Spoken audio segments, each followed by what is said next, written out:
જોરદાર તાળીઓના ગડગડાટથી ટીમને વધાવીએ મિત્રો. આપણી આદિવાસી સંસ્કૃતિ, મૂળ આદિવાસીનો પહેરવેશ, બંડી, ધોતી અને સાફો અને તલવાર એ આદિવાસીઓનું હાથવગું હથિયાર છે મારા બાપ. અને આ ટીમ મિત્રો લગભગ 4 થી 5 રાજ્યોમાં અને દિલ્હી મુકામે પણ આદરણીય મોદી સાહેબના હસ્તે આ ટીમને સન્માનિત કરેલ છે. તો આદિવાસી તલવાર નૃત્ય માટે જોરદાર તાળીઓ થઈ જાય. ધન્યવાદ આ ટીમને. અને આ ઓરિજિનલ તલવાર હોય છે. આ તલવારનું વજન 2 થી 3 કિલો હોય છે.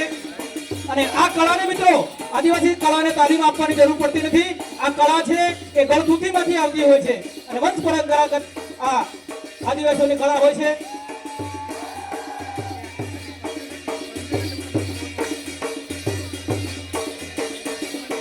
આપણા આદિવાસીઓમાં કહેવત છે કે ઢોલના હાથ શાળા હે ને તો અલગ અલગ આ 7 શાળાઓને એક્શન આ કલાકારો આપણી સમક્ષ રજૂ કરી રહ્યા છે.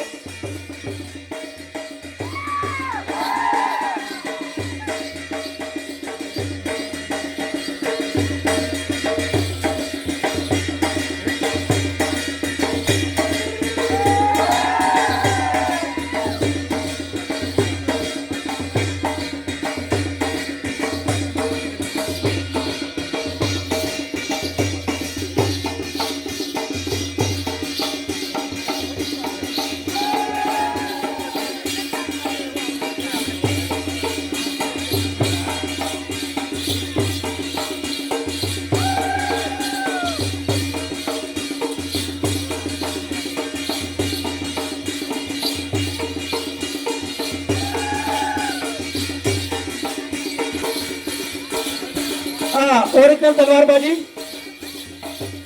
ગમે એવી ભીડ હોય, ગમે તેટલા હોય, ગમે એટલા માણસ હોય, પણ છતાં આ તલવાર બિલકુલ આશા નથી ગુમાવી શકે છે, બિલકુલ આશા નથી ફેરવી શકે છે.